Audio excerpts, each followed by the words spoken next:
जोहार, जय मूल निवासी। मैं रविंद्र राणे और आप देख रहे हैं एमएन टीवी।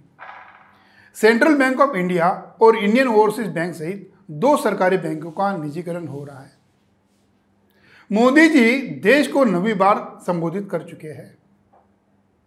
भारतीय शिक्षा व्यवस्था की अवस्था, इन सब पर आज बात करेंगे। केंद्र की भाजपा सरकार ने फरवरी में अपना बजट रखा था। उसी समय सेंट्रल बैंक ऑफ इंडिया और इंडियन ओवरसीज बैंक, इन दोनों बैंकों का निजीकरण करने का संकल्प किया था। वो संकल्प मोदी जी पूरा करने वाले हैं। उसके साथ Bank of India, Bank of Maharashtra, Punjab and Sind Bank और यूको बैंक का लगे हाथ निजीकरण करना है। निजीकरण का मतलब यह है कि सरकार अपनी हिस्सेदारी निजी क्षेत्र में बेच रही है। निजी क्षेत्र में लेवाल दुकानें तो अंबानी, अदानी, मित्तल के पास है।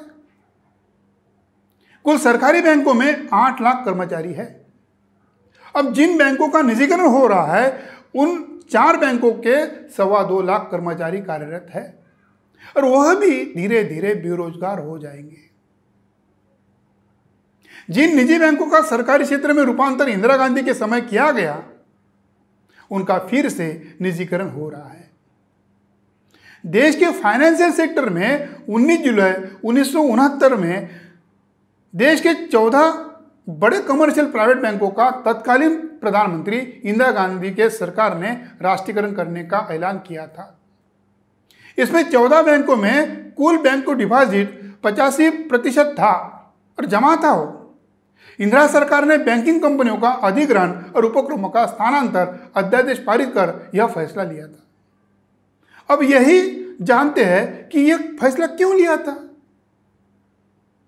1947 में देश की आज़ादी के बाद 1955 तक, यानी महज 8 साल में 361 छोटे बड़े बैंक फेल हो गए थे। इन बैंकों की ओर से एग्रीकल्चर सेक्टर को भी कोई मदद नहीं जा रही थी। खासतौर सरकार को जरूरी योजनाओं को लागू करने के लिए बैंकों की मदद नहीं मिल रही थी। ऐसे में सरकार ने आर्थिक स्थिरता, जमा पूंजी की सुरक्षा को ध्यान रखने के लिए यह फैसला लिया था। वास्तव में निर्णय की वजह से शुरुआती दिनों में इन सरकारी बैंकों का फायदा सवर्णों को बड़ा हुआ। तो कैसे हुआ? तो सवर्ण कर्मचारी, अधिकारी उस बैंकों में नौकरी पा रहे थे। SC ST को इसका थोड़ा बहुत फायदा मिला होगा। पिछड़ों को तो 1992 के बाद मंडल कमीशन लागू होने पर थोड़ा बहुत फायदा हुआ है। फिर भी इन सरकारी बैंकों के संचालक मंडल में सवर्णों का हिस्सा आज तक बड़े पैमाने पे है।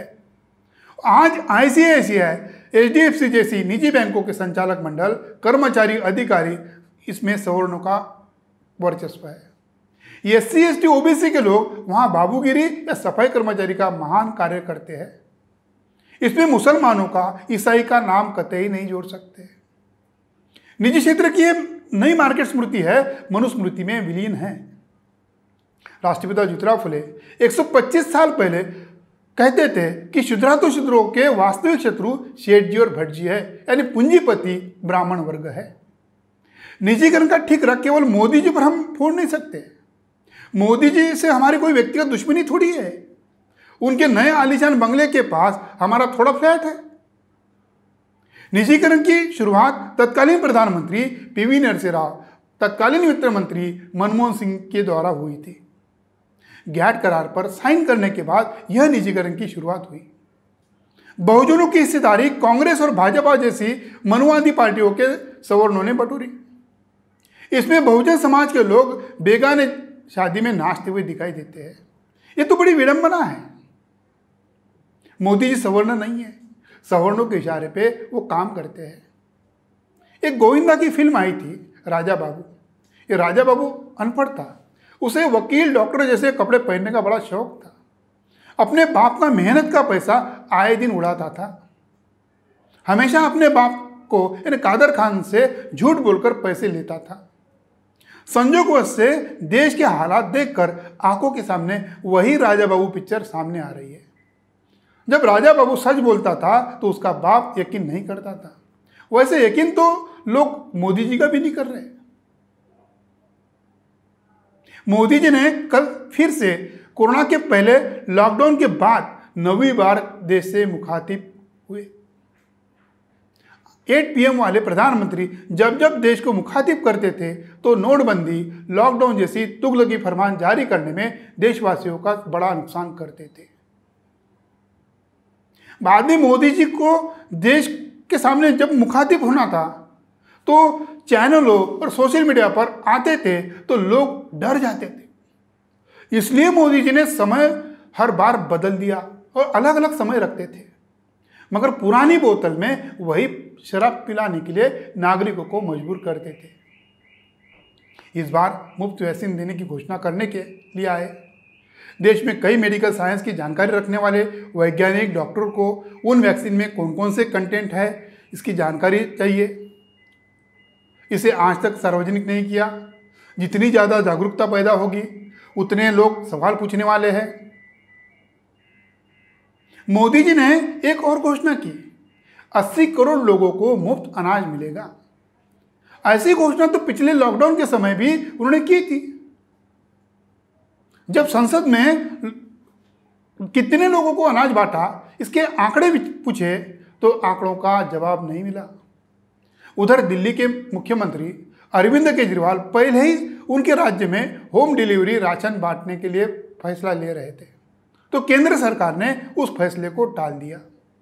केजरीवाल ने भी केंद्र सरकार पर करारा तमाचा जड़ दिया।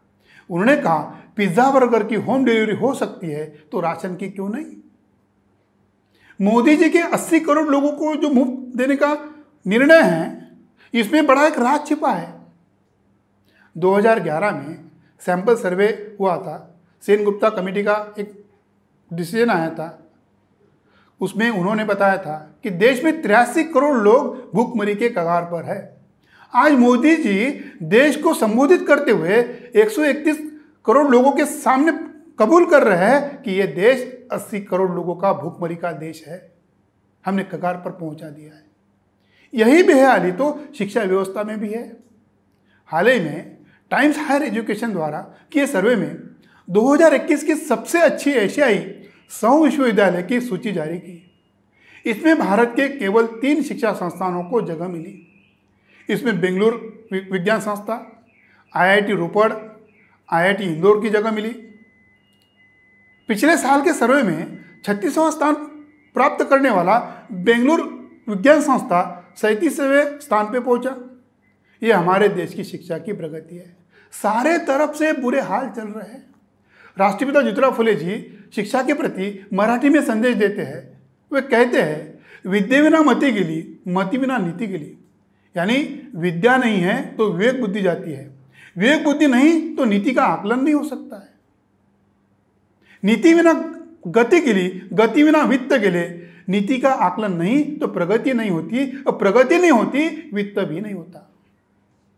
वित्त विना शूद्र खसले, एवढे सारे अनर्थ एका अविद्येने केले। वित्त के सिवा इस देश के शूद्र SC ST OBC खत्म हो जाएंगे, गुलाम बन जाएंगे। इतना बड़ा अनर्थ अविद्या के वजह से हो रहा है और आने वाले समय में और होगा, क्योंकि देश बदल रहा है। आज के लिए इतना ही। सभी दर्शकों को धन्यवाद।